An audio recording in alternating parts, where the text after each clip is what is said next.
नमस्कार दोस्तों, एक बार फिर हमारे YouTube चैनल में आप सभी का स्वागत है। दोस्तों, हम आपके लिए एक बार फिर लेकर के आए हैं सच्ची घटना पर आधारित डरावनी कहानियां। आज की कहानी का शीर्षक है चुड़ैल का प्यार। दोस्तों, हमारी कहानी के जो पात्र हैं वो काल्पनिक है। इसका कोई जीवित या मृत व्यक्ति से कोई संबंध नहीं है। हमारा कोई भी उद्देश्य अंधविश्वास को बढ़ावा देने का नहीं है। तो दोस्तों, जो लोग हमारे चैनल में नए हैं वो हमारे चैनल को सब्सक्राइब करें, हमारी वीडियो को लाइक करें, शेयर करें। अगर आपको हमारा वीडियो पसंद आता है, हमारी कहानी पसंद आती है तो कमेंट्स करना भी ना भूलें। तो आज की जो कहानी है वह एक मोहन नाम के लड़के की है। 18 साल की उम्र है उसकी। बहुत ही होशियार है। गांव में उसका घर है, खेती बाड़ी है, गाय भैंसे सभी कुछ है। दूध दही खा करके वह गबरू जवान हो गया। कोई कह नहीं सकता कि उसकी उम्र 18 साल की है। बहुत ही स्मार्ट दिखता है। शहर में पढ़ाई करता है। गर्मी की छुट्टी है इसलिए वह गांव आया हुआ है। मोहन के घर में बहुत सारी गायें हैं, लेकिन अभी चराने वाला 10 दिन की छुट्टी में गया हुआ है। इसलिए मोहन ने सोचा चलो मैं ही गाय बैलों को चराने जाता हूँ। गाय बैलों को चराने जाता, साथ में किताब लेकर के जाता, जिससे वह अपनी पढ़ाई भी कर लेता था। पेड़ की छांव में बैठ करके पढ़ाई करता था। गर्मी के दिन थे। खेतों में जो घास थी गर्मी की वजह से खत्म हो गई थी, इसलिए वह गायों को लेकर के जंगल में चला जाता था। बहुत ही घना जंगल था। एक दिन की घटना है। दोपहर का समय था। मोहन ने अभी अभी खाना खाया था। आधा घंटा हुआ था खाना खाए हुए। उसे जोर से प्यास लगी। उसका पानी खत्म हो चुका था। अब उसे बहुत जोर से प्यास लगी तो उसने पानी की तलाश चालू की। इधर उधर दिखा, कहीं कुछ नहीं दिखा। दूर उसे एक कुआं दिखाई दिया। उसकी जान में जान नहीं। झट से वह कुआं के पास पहुंचा तो देखा गर्मी के कारण पानी बहुत नीचे चला गया था। पानी निकालने की कोशिश की लेकिन कामयाब नहीं हुआ। पानी काफी नीचे था। उसने बहुत कोशिश की लेकिन कुछ नहीं हुआ। वह थक गया और पसीने में पूरी तरह से भीग गया था। बुरी तरह से प्यास भी लगी थी। अब क्या करे, इसी सोच में वह पेड़ की छांव में बैठ गया। तभी उसे पायल की छम छम की आवाज सुनाई दी। वह चौंक गया। इस जंगल में और दोपहर में कौन आ सकता है? उसने पीछे मुड़ करके देखा। एक बेहद खूबसूरत लड़की अपनी कातिलाना अदाओं के साथ मोहन की ओर चली आ रही थी। मोहन उसे एक टक देखता रहा। बहुत ही खूबसूरत थी, सुंदर थी। वह किशोरी की खूबसूरती में मोहन खो सा गया। पास आकर के उस किशोरी ने नटखट अदा में पूछा, प्यास लगी है क्या? मैं पानी पिला दूं? मोहन तो जैसे लुट गया, पागल हो गया, सुध बुध खो बैठा। वह कुछ बोल नहीं पाया।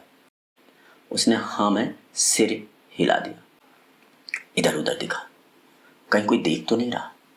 किशोरी आगे बढ़ी और कुएं की जगह पर जाकर के पहुंच गई। मोहन तो जैसे सम्मोहित हो गया था।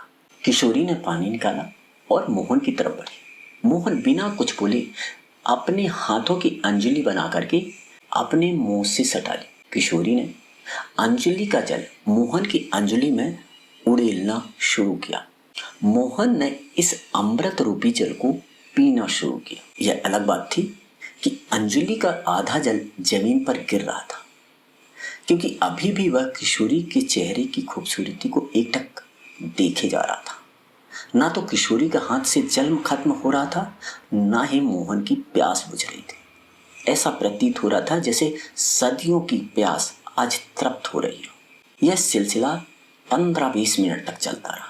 तभी किशोरी ने ध्यान दिया कि मोहन पानी कम पी रहा है और उसके चेहरे का रसपान अधिक कर रहा था।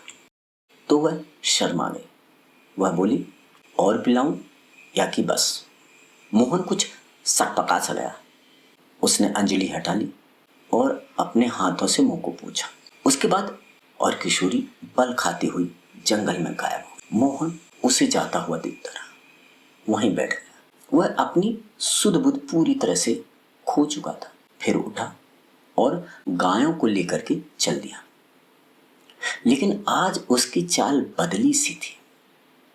उसके मन में प्यार के अंकुर फूटने लगे थे। गायों को लेकर के मोहन घर पहुंचा। आज वह बहुत ही खुश था। उसके मन में प्यार की तरंगें हिलोरे मार रही थी। वह रह रहकर कोई प्यार भरा गीत गाने लगा था। उसकी भूख प्यास सब गायब हो चुकी थी। वह खोया खोया सा रहने लगा। उसे हर समय वही क्षण आता, पानी पीते हुए उसका चेहरा, बल खाती हुई चाल सभी नजर आ रहे थे। उस खूबसूरत चेहरे को अब भूल नहीं पा रहा था। उसने रात को खाना भी नहीं खाया और सोने चला गया। लेकिन नींद कहाँ आ रही थी। वह करवटें बदलता रहा, प्यार की तरानी छेड़ता रहा। उसे कुछ समझ में नहीं आ रहा था कि उसे क्या हो गया, क्यों उसकी भूख, उसका चैन, उसकी नींद उड़ गई है। ये सिलसिला कई दिनों तक चलता रहा। वह जंगल जाता गायों को चराने के लिए, लेकिन उस बल खाती हसीना को ढूंढता रहता, लेकिन उसे कहीं दिखी नहीं। वह घंटों जाकर के उस कुएं पर बैठा रहता था कि कहीं से वह आ जाए, लेकिन 4-5 दिन हो गए थे, वह नहीं आया। एक दिन फिर वह कुएं के पास बैठा हुआ था कि अचानक से उसे उसकी झलक मिली। उसके साथ आज उसकी सहेली भी थी। दोनों ने एक दूसरे को देखा। वो किशोरी अपनी सहेली के साथ बात करते करते आगे निकल गई। मोहन सिर्फ उसे देखता रह गया, कोई बात नहीं कर पाया।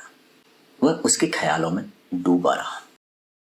एक रात की बात है, वह छत पर सोया हुआ था, किशोरी के ख्वाबों में खोया हुआ था।